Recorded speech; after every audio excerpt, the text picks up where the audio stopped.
انہوں نے سر جھکایا اور وہاں پہ الیکشن لڑا اور جیت کے آئے، ایک ایسا الیکشن جیت کے آئے جو کسی کے وہم و گمان میں بھی نہیں تھا۔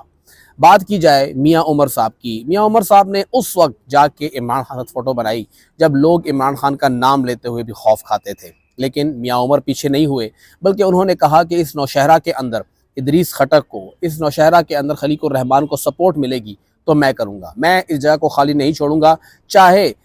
کچھ بھی کہہ لیں، یہاں پہ پرویز خٹک صاحب کچھ بھی کہہ لیں، جیتنا تو میں نہیں ہے۔ اور انہوں نے پھر پرویز خٹک کو شکست بھی دی ایک بہت بڑی سیٹ کے اوپر، جہاں پہ پرویز خٹک کا مقابلہ لوگ سمجھ رہے تھے کہ میاں عمر سے ہے ہی نہیں، یہاں تو مقابلہ مسلم لیگ نون کے اختیار ولی کا اور پرویز خٹک صاحب کا ہے، لیکن ان دونوں کو شکست دی اور ایک بھاری مارجن سے شکست دی۔ کیا میاں عمر کو بھی نظر انداز کر دیا جائے گا؟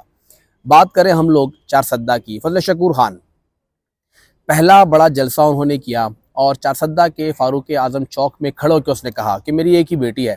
اگر اسے بھی میرے سامنے مار دو گے تو مار دینا، میں عمران خان کو نہیں چھوڑوں گا، میں یہیں پہ کھڑا رہوں گا اور میں خان کے ساتھ رہوں گا، جو کرنا ہے کر لینا۔ فضل شکور خان وہ واحد بندہ جس کے ساتھ پارٹی کی سپورٹ نہیں تھی، وہاں تے فضل محمد خان صاحب نے جو کچھ ان کے ساتھ کیا اس کے باوجود وہ پارٹی کے ساتھ کھڑے رہے، پارٹی کو نہیں چھوڑا،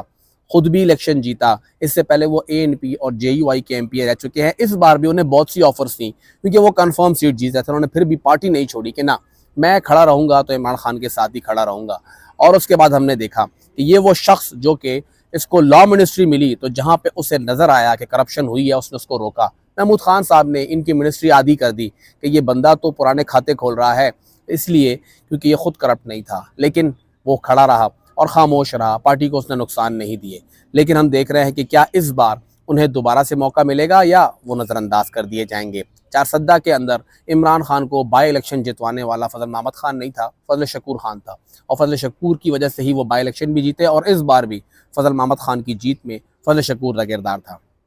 پشاور کی بات کریں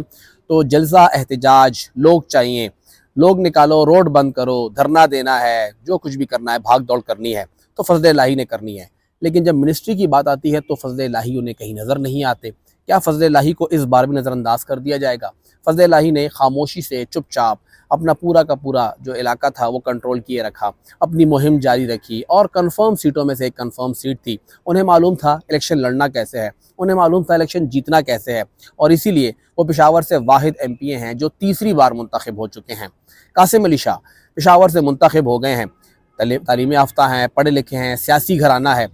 لوگ کہتے ہیں کہ یہاں پہ پشاور کے اندر پی ٹی آئی کو سانس لینے نہیں دی گئی، اگر پی ٹی آئی نے پشاور میں سانس لی ہے تو وہ صرف اور صرف قاسم علی شاہ کی بدولت لی ہے۔ واحد ہند کو اسپیکر، واحد پشوری تھے جو کہ یہاں پر تھے، انہوں نے پی ٹی آئی کے پہلے ورکر کنونشن کے لیے اپنا شادی حال پیش کیا کہ یہاں آئیں، یہاں کنونشن کریں، سارا خرچہ میں اٹھاؤں گا، بے فکر رہیں، سارا پریشر میں لوں گا، آپ بے فکر رہیں۔ پولیس کی بھاری نفری باہر تعینات رہی،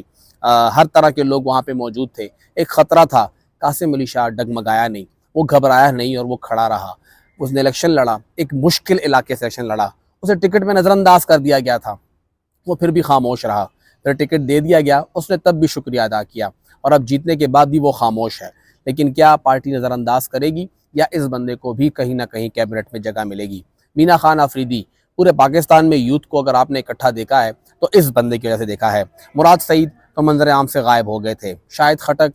کھل کے سامنے نہیں آ پا رہے تھے، لیکن مینا خان کھل کے سامنے آ رہے تھے۔ پشاور میں مطرح کا بائی الیکشن تھا، پوری کمپین مینا خان نے چلائی، عام انتخابات کے اندر نہ صرف اپنی مہم بلکہ اپنے ساتھ پورے کے پورے پی ٹی آئی کی مہم مینا خان نے چلائی۔ کیا مینا خان کو نظر انداز کر دیا جائے گا؟ کیا انہیں اگنور کر دیا جائے گا؟ یہ سوال پی ٹی آئی قیادت کو پتا ہوگا۔ اگر ہم بات کرتے ہیں باقی علاقوں کی، کیا بنو جیسے علاقے میں پختون یار کا دوبارہ کامیاب ہونا، انتہائی مشکل حالات کے اندر بار بار کامیاب ہونا اور اکرم درانی صاحب کے منہ سے جیتی ہوئی جیت، حاصل کی ہوئی جیت ان سے چھین کے لانا، اور وہاں پہ جمعیت کے لوگوں کا یہ کہنا کہ الیکشن سے پہلے ہی پختون یار جیت گیا تھا،